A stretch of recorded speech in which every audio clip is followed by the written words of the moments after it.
If we had to choose one word to describe our 2024 season, it would be celebration. Yes, we are celebrating our 35th anniversary this season and celebrating all of you for your continued support to get to this milestone. Many of you have written that 2023 was our best season yet. We opened with Shirley Valentine with Katie McLean, a three-time Emmy Award winner, one for each network on ABC, CBS, NBC, and fans of All My Children stayed after the show to take photos with her. I watched many of you stay during the intermission as we transformed an English kitchen to a beach in Greece, and people applauded for that remarkable set change. Well, next we brought favorite award-winning actors from our history to perform in art. And we created a special pulley system and created music composed specifically for that production.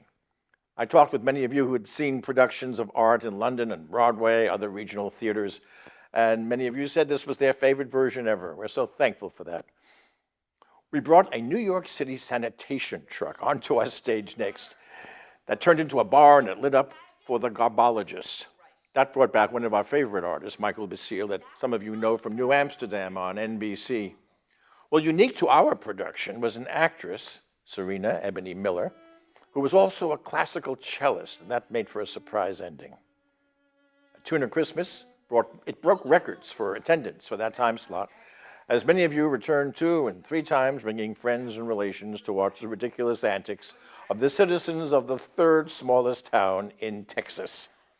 Of course, our Broadway series exploded with Carol J. Bufford, Vocalist of the Year, Anthony Murphy, currently in The Wiz on Broadway, and culminating with Amanda McBroom as an icon in the cabaret world and author and composer of, among other things, The Rose. Well, pressure's on for our 35th anniversary, and you are invited to the party.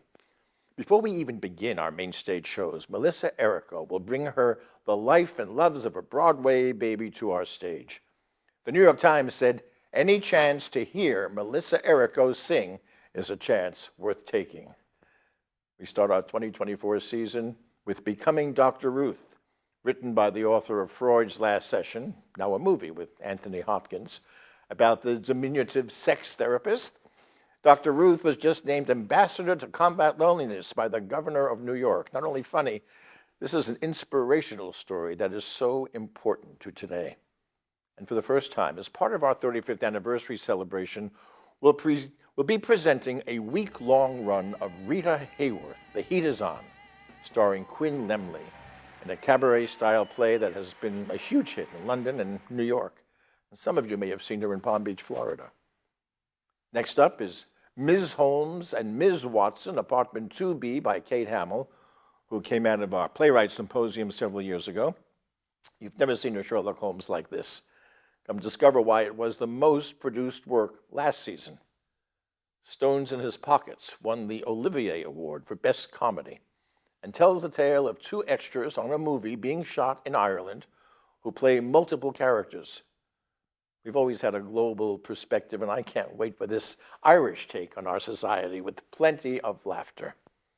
Finally, we bring the premiere of The Gift of the Magi, a modern adaptation of the O. Henry short story by Marissa Smith.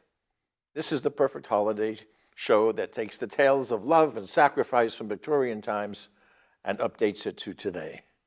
This funny and heartwarming story is family-friendly and celebrates both our 35th anniversary and your holiday.